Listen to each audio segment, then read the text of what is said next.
घर के लोग करत रहे मना, पर टीचर ने जिंदा रात कर दई 13वीं मृत्यु भोज। शोक संदेश में लिखो कि हमारी आत्मा मर गई है। एमपी के दमोह से एक अजीब और गरीब मामला सामने आया है, जहां इंसान की मृत्यु होने के बाद होने वाली 13वीं यानी कि मृत्यु भोज शख्स के जिंदा रात भव खुद अपनी 13वीं करी और शोक संदेश के कार्ड में उनने छापो कि हमारी आत्मा मर गई है। उनकी 13वीं को कार्यक्रम है। जो अजीब वाकया दमोह के फुटेरा वार्ड 1 में भव। ई वार्ड में शिक्षक जयप्रकाश सोनी रात हैं, सरकारी टीचर हैं, भरो पूरो परिवार है। परिवार में आपस में प्रेम है और सब मिलजुल के रात है। लेकिन सोनी ने कार्ड छपवाए जी में लिखो कि हमारी आत्मा को निधन हो चुको है और आत्मविहीन शरीर स्वस्थ राय के लाने स्वल्पाहार को आयोजन करो गो है। ई कार्ड में आयोजक खुद जयप्रकाश बने और उन्हें खुद के फोटो के संगे अपने बेटा को फोटो भी प्रिंट कराओ है। 31 मार्च का तय ई आयोजन के कार्ड जब सोनी के नाते रिश्तेदार समाज के लोग और परिजन का मिलो तो सब हैरान रह गए और चर्चा को बाजार गर्म हो गया। घर के लोगों ने भी शिक्षक के एक कदम को विरोध करो लेकिन भी नहीं माने और फिर रविवार का 13वीं की विधि के मुताबिक पूजन पाठ के संगे सुंदरकांड को पाठ भी भाव। इस प्रक्रिया में खुद शिक्षक सोनी शामिल भय और मृत्यु भोज में रखे स्वल्पाहार में आए लोगन का उन्हें प्रयोगसो भी है। अधिकांश लोग पहली दफा इस तरह की कोनो आयोजन में शामिल भय और जब जिंदा रात कोनो अपनी 13वीं कर रहा तो ये अजीब कारनामे का अंजाम देने वाले जयप्रकाश सोनी कहते हैं कि मोबाइल के जरिए उन्हें जो ज्ञान मिलो कि जिंदा रात भय ऐसी प्रक्रिया करी जा सके थे और वे चाहते हैं कि मोह माया से विरक्त होकर वे आत्मा की शांति के लाने खुद पूजन करें और उन्हें ऐसो करो है।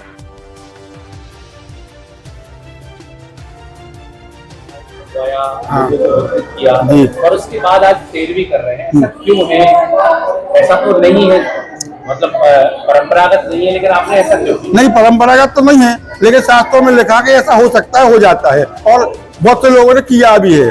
हमको जानकारी है, ठीक ना, हमको जानकारी है। और एक बात ये भी है, सब लोग जानते हैं एक दिन सबको मरना है, सब कोई जानता है इस संसार से आपको रुपया पैसा कुछ नहीं ले जाना है। ये भी जानता है कि कोई किसी का नहीं है, ठीक ना। इसके बाद भी जानते हुए भी मानते नहीं है, लेकिन मैंने मान लिया है।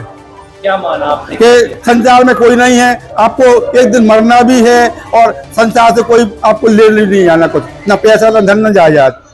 ऐसा कैसे आपके मन में विचार? ऐसा कैसे बचा? शास्त्रों में लिखा है। शास्त्रों में लिखा तो बाकी लोग क्यों नहीं करते? भाई उनको नहीं है समझ, जानते भले मानते नहीं है। आपको कहाँ से समझ आई? हमको मोबाइल से समझ में आई। समाज ने टीवी को बिगाड़ा, लेकिन हमें मोबाइल ने बिगाड़ा। कैसे कार्ड आपने छपवाए, किससे प्रेरणा? ये सिर्फ हमने अपने दम पे, अपनी स्वेच्छा से, अपनी बुद्धि से जो कुछ किया हमने अपनी बुद्धि से किया। हमने किसी का न सलाह ली, न किसी से हमने संपर्क किया। जो कुछ किया हमने अपने आप किया। हमारे सनातन में क्या मान्यता है इस तरह की? ऐसा हो जाता है, हमको पता है, जानकारी है।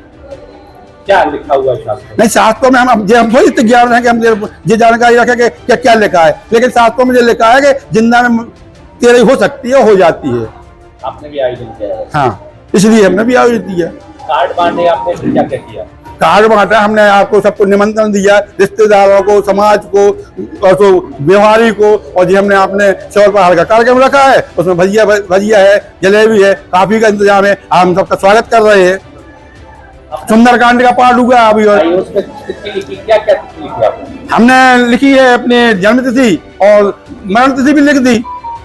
और एक नई बात और है, 31/8/1990 को हमारे पिताजी खत्म हुए थे। 31/8/1990 को हमारे पिताजी खत्म हुए थे। 31/10/2009 को हमारी मम्मी खत्म हुई थी और 31/3/24 को मैं खत्म हुआ। हम शिक्षक थे और 30 जून 24 को रिटायर्ड हुए थे। इसको खबरों की दुनिया से लेकर संघर्षों की कहानी तक, क्षेत्रीय खबर और संस्कृति के संग बुंदेली माटी से बना एक अंग। बुंदेलखंड 24/7, स्वतंत्र बुंदेलखंड, सफल बुंदेलखंड।